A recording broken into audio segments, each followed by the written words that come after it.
Yeah, I can't imagine that text or that alert that parents must have gotten yesterday morning shortly after school started, because school started about 8:15 here yesterday morning.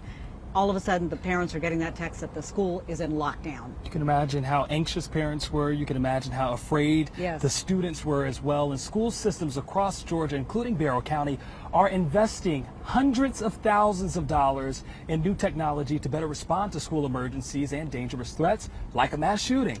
One teacher at Appalachia High School says an alert system that they use saved lives yesterday. Response was very fast from our SROs. Without a doubt in my mind, I think this program that Appalachia instilled upon us had 100% saved lives without a doubt in my mind. I recommend it to any school district.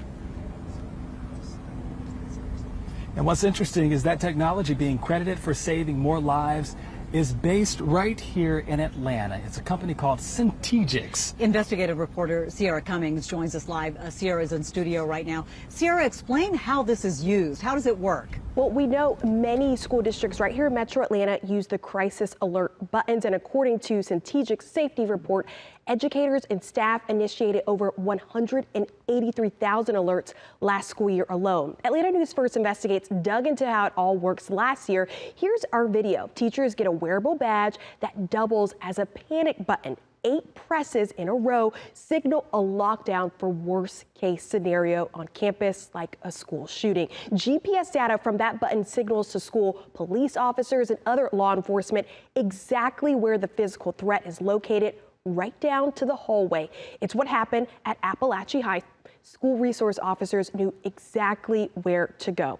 Here are the districts we know have contracts with Centegix. We're working to confirm others, but you can see right here, Fulton County Schools, DeKalb County School System, Cherokee County Schools, and Fayette County Schools. And it's worth noting, in the 2023 Georgia legislative session, lawmakers introduced Alyssa's Law. It would have required some type of panic buttons in all Georgia public schools. Despite that bill stalling, many of our local districts implemented these systems on their own.